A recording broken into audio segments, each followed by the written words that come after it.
Hello everyone, কেমন আছেন সবাই? আশা করি সবাই ভালো আছেন। এটা হচ্ছে আমাদের হাওড়া গ্রাম। হাওড়া গ্রামটা অনেক লম্বা এবং অনেক বড়। আমাদের অত্র এই এলাকার মধ্যে আমাদের গ্রামটি সবচাইতে বড়। তো হাওড়া গ্রাম সম্বন্ধে আমি কিছু বলতে চাই। এটা হচ্ছে হাওড়া গ্রামের বড়পাড়া।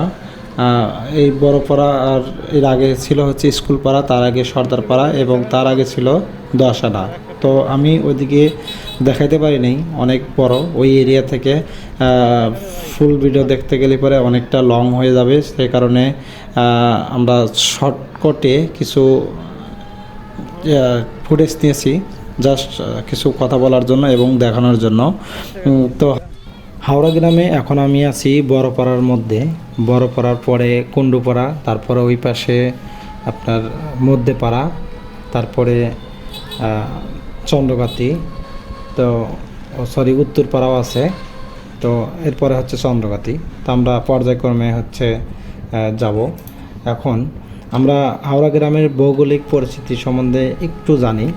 এটি হচ্ছে সিরাজগঞ্জ জেলায় উল্লাপাড়া থানার বড়পাঙ্গাশি ইউনিয়নের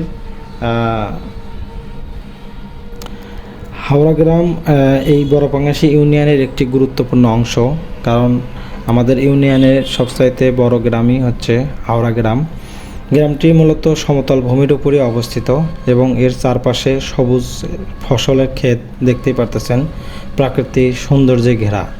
আপনি আসলে পারে বুঝতে পারবেন আসলে কতটা সুন্দর। এই অঞ্চলে প্রধান নদী এই রাস্তার পাশেই। এই নদী দিয়ে বর্ষার সময় আমরা যাতায়াত করতে পারি এবং বর্ষা ছাড়া আমরা এই রোডে এই ভ্যান গাড়িতে হচ্ছে আমরা খুব সহজে এবং তাড়াতাড়ি আমরা গহেরটা বাজার থেকে আমাদের গ্রামে, আবার আমাদের গ্রাম থেকে আমাদের ইউনিয়ন বা থানা পর্যায়ে খুব সহজে এবং দ্রুত যাওয়া যায়। আগে রাস্তা কাঁচা ছিল, এখন উন্নত হয়ে এই রাস্তাটি অনেক পাকা হয়ে গেছে এবং এই হাওড়া গ্রামের লোকজনের জন্য মানে খুবই উপকার হয়ে গেছে আর কি। কারণ যাতায়াত ব্যবস্থা বললে খুবই সহজ এবং খুবই সীমিত খরচে আপনি কিন্তু এক স্থান থেকে আরেক স্থানে যেতে পারবেন। কারণ 2 কিলোমিটার গেলেই আপনাকে 5 টাকা দিতে হবে, এটা খুবই সামান্য আর কি। হাওড়া গ্রামের অর্থনৈতিক অবস্থা হিসাব করলে হাওড়া গ্রাম অর্থনৈতিক মূলত কৃষির উপরই নির্ভরশীল। আপনার দুই পাশে দেখতে পারবেন এই যে ধান ক্ষেত এবং এ পাশে যদি নদী আছে, নদীর পানি শুকিয়ে গেছে, তারপরে কিন্তু ধান চাষ করছে। এবং প্রথমে বর্ষার পরে হচ্ছে সরিষা চাষ হয়, সরিষার পরে হচ্ছে ধানের চাষ, এবং ধান তোলার পরে হচ্ছে আমন ধান বা কেউ কেউ বোরো রোপণ করে। ওইদিকে আমাদের এদিকে বোরো রোপণ করে না, তবে আমন ধানের চাষ হয়।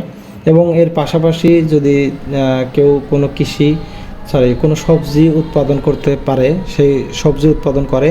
তার পাশাপাশি বর্ষার সময় কেউ পাটের চাষ করে।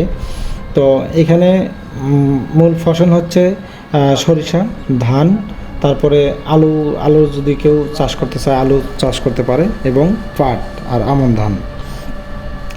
এবং কিছু মানুষ আমাদের বড় বড় পুকুর আছে, সেই পুকুরে হচ্ছে মৎস্য মাছের চাষ করে। এবং এই গ্রামে অনেকেই আছে যে আপনার ফার্ম আছে, পোলট্রি ফার্ম আছে, তারপরে গরুর ফার্ম আছে, এগুলোর সাথে আর কি জড়িত। আর এখানকার স্থানীয় বাজারগুলো কৃষিপণ্য এবং যে জিনিসগুলো বিক্রি করে, এবং হস্তশিল্পের কিছু প্রোডাক্ট আছে যারা নিজেরা তৈরি করেও বিক্রি করে। সম্প্রতি কিছু যুবক এবং ক্ষুদ্র ব্যবসায়িকও আছে, এবং প্রযুক্তির সাথে কিছু ইয়ং পোলাপন আছে যারা আইটি রিলেটেড কাজ নিয়ে ব্যস্ত আছে, যেমন ফেসবুক, ইউটিউব, এগুলো নিয়ে ওনারা ভালো কাজ করতেছে।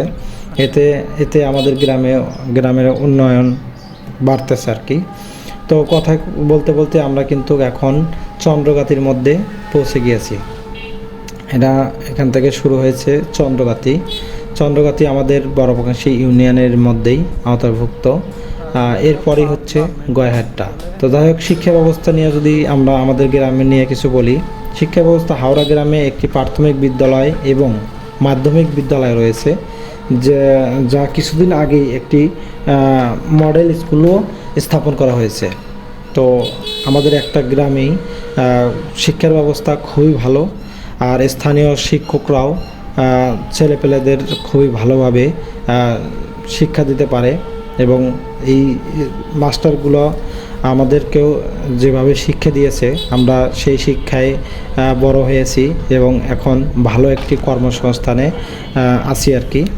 তো যাই হোক, আমাদের গ্রামের শিক্ষা ব্যবস্থা এবং সব কিছু মিলেই আসলে অসাধারণ। আপনি আসলে এবং আমাদের গ্রামের মানুষের আন্তরিকতা অনেক অনেক বেশি। তবে স্বাস্থ্য ব্যবস্থা যদি হিসাব করি, আমাদের গ্রামে একটি কিন্তু বড় হাসপাতালও রয়েছে, বাট হাসপাতালে এখন ওইভাবে চিকিৎসা হচ্ছে না। তবে এটি অচিরেই যে উন্নয়ন হচ্ছে তাতে আমার মনে হয় এটি আরও খুব দ্রুতই এখানে চিকিৎসার ব্যবস্থা করা হবে। বড় একটি হাসপাতাল আছে আমাদের গ্রামে। আর পরিবহনের ব্যবস্থা তো আমি কিছু আগেই বললাম। এটি বর্ষার সময় যখন আসে তখন আমরা নৌকা নিয়ে বেশি চলাফেরা করি, কারণ নৌকাতে চলাফেরা করা স্বাচ্ছন্দ্যবোধ আসলে খুবই ভালো লাগে। আমরা দেখতে দেখতে কিন্তু গহেরটা বাজারে চলে আসলাম। গহেরটা বাজারের কাছাকাছি আর কি চলে আসছি।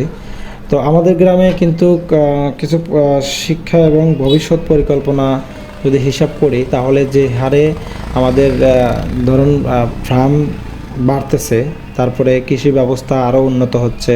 কারণ একটা জমিতে ধান চাষ হতো 30 মণ, সেখানে কিন্তু 40 মণ এবং কি 45 মণ কীভাবে উৎপাদন করা যায় তার জন্য পরিকল্পনা এবং উন্নত কৃষি ব্যবস্থা নিয়েও কাজ করতেছে।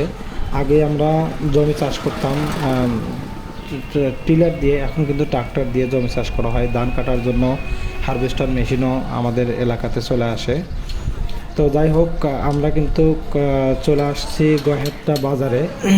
এই গহেরটা বাজারে এই ডান দিকে যদি আমরা রাস্তাটা ধরে যাই তাহলে আমাদের থানাতে যেতে পারবো, মানে উল্লাপাড়াতে যাওয়া যাবে। উল্লাপাড়া থেকে সিরাজগঞ্জ, এদিকে সাজাদপুর, পাবনা বা বিভিন্ন রোডে চলে যাওয়া যাবে। আর এইখান থেকে যদি আমরা বলি, দুই পাশে কিন্তু মেশিনারিজের দোকান আছে, প্লাস ইলেকট্রনিক্সের দোকানও আছে। আর এইখান থেকে আমরা কিন্তু এইদিকে যেতে পারবো, ধলুল যেতে পারবো, নওগাঁ যেতে পারবো, তারপরে এদিকে পাগলা বাজার, বা চাইলে আমাদের গ্রামের আশেপাশে যাওয়া যাবে। আর এই যে দেখতেছেন একটি তেঁতুল গাছ, এই তেঁতুল গাছটা আসলে আমার জন্মের পর থেকে বা আমার খুব ভালো পরিমাণ তেঁতুল এখানে জন্মে। শেষ কথা বলতে, স্থানীয় মানুষ এবং প্রশাসনের সম্মিলিত প্রচেষ্টায় হাওড়া গ্রাম একটি উন্নত এবং সমৃদ্ধ গ্রামে পরিণত হওয়ার পথে এগিয়ে যাচ্ছে। তাই আমাদের গ্রামটা উন্নত হচ্ছে। আর আমাদের গ্রামের যে মানুষজন আছে তারাও খুবই ভালো এবং সবাই সম্মিলিতভাবেই এই গ্রামে বসবাস করতেছে। তো আজকের মতো এখানেই বিদায় নিচ্ছি, দেখা হবে পরবর্তী ভিডিওতে। তো সবাই ভালো থাকবেন। Till then, take care.